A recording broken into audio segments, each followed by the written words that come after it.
Sanibona abalandeli baleli khasi, lo okhuluma la ugogodla ngamandla okwajwayele ukusiza ngamaphupho. Namhlanje ngizothanda ukuthi sibheke ukuphupha umlilo, ukuthi lokhu kungabe kuqonda ukuthini. Ukuphupha umlilo-ke kungaba nezincazelo ezahlukene, kuya ngokuthi umlilo usuke ukanjani ephupheni lakho. Umlilo ovutha kakhulu udla izinto, lokhu kuvame ukuveza izinkinga ezinkulu. Intukuthelo, ulaka laphansi noma izinto ezisibhidlizayo empilweni yakho. Kungaba isixwayiso sokuthi kukhona into engase ihlasele empilweni yakho noma ubudlelwano obungeke buze buhambe kahle. Umlilo ukhanyisa kodwa awushisi, kodwa uyavutha kodwa wona awushisi kwakona nje. Lokhu kuvame ukubonisa ukukhanya, ulwazi noma ukukhuleka. Umlilo-ke kungaba isibonakaliso sokukhanyiselwa emoyeni noma amathuba amasha azayo hlampe kuhamba isikhathi kuvele-ke. Uma ube nesibonakaliso-ke abanye hlampe bakubalindele ukuthi leyo nto njengoba ngilalela namhlanje ngavuka hlampe uzobe usubona leyo nto. Cha, akunjalo. Kungaba into hlampe oyibona liphupho hlampe uliphuphe ngoJanuwari, hlampe uze ubone ngoJulayi ukuthi nayi lento engangiyiphuphela. Noma hlampe ngokuhamba kwesikhathi ubone ukuthi nayi lento le ukuthi ngayiphupha kodwa ngayiziba. Ezinye iy'bonakaliso noma amanye amaphupho akuwona wonke ayohlezi nje eqonde ngqo izinto ayisho hlampe ukuthi akutshele ukuthi one no two. Amanye azothi ukugwegwesela kuwukuthi wena usuyahamba uyabuza ukuthi ngabe leli phupho liqondeni. Mase-ke uyalalela, mase uyalanda incazelo uhlanganise. Umlilo osha endlini yakho, lokhu kungasho izinguquko ezinkulu noma ukulahlekelwa. Kungaba uphawu lokuthi kumele uqale kabusha empilweni. Hlampe uma kade unamaphutha owenzayo uwalungise. Wonke umuntu kuyaba namaphutha awenzayo okungawalungisa.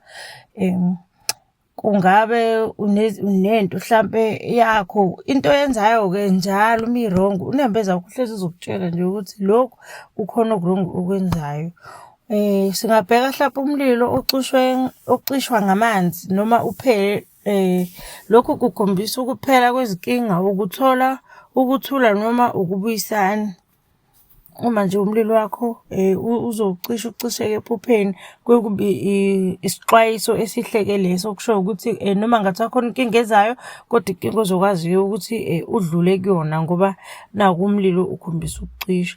Ukubona umlilo kude, lokhu kuvame ukubonisa ukuthi izinkinga zisondele kodwa usanethuba lokuyilungisa leyo nto. Umlilo omkhulu ovutha amalangabi ongacishi, lokhu kungaba isixwayiso sabadala beveza ulaka labo ngoba abadala bayakwazi ukuveza ulaka labo ngomlilo.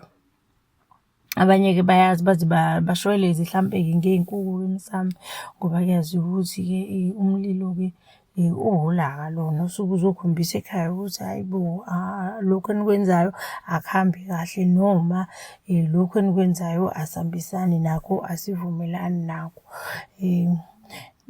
Ngingasho nje ukuthi ezintweni ezilekelelayo lapho bese bevela kanje basuke bengaveza noma yini ekhaya. Bengasaviki lutho nje, bangabe bengasaviki lutho uma sebeveze umlilo nina ningawunaki. Abantu abadala bayakwazi futhi ukuthi badedele yonke into ekhaya. Nibone hlampe kuba ney'ngozi, zonke izinto nisababaza lokhu, sekwenzeka lokhu, nisababaza lokhu, kwenzeka lokhu, nidinge. Kanti abantu abadala abasaviki lutho ekhaya, sebeyabuka nje ngoba bayabona ukuthi hayi kade la sasilethe iy'xwayiso kodwa abasinaki. Konke esithi abakwenzi, esithi abangakwenzi bayakwenza. Uzwe abantu bethi nje idlozi seliniflathele, alinakile kakhulu laze laphuma ekhaya, lawuduba umuzi lihambela kude. Hlampe nithi mina abantu abahlolayo uze kuthiwa hayi kumele niqale phansi nigeze igceke nilanda amadlozi niwafake. Abanye bathi hayi bo sawafaka nje kanti mhlampe kukhona umsindo. Kakhulukazi idlozi alihlali linomsindo khona. Ngenze mhlampe nibe nomsindo nixabane nothi egcekeni. Idlozi lingakuthandi lokho, lizama ukuveza isixwayiso-ke. Mhlampe nithole ukuthi lo muntu okuveza kuyena iphupho, mhlampe uzokaliveza iphupho ediniwe, mhlampe athi hayi iphupho lenyongo.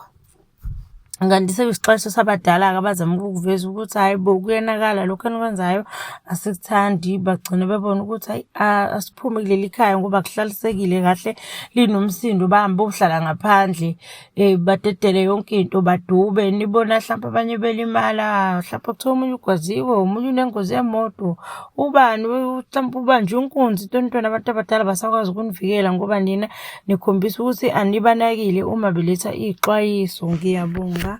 uNkulunkulu anikhanyisele.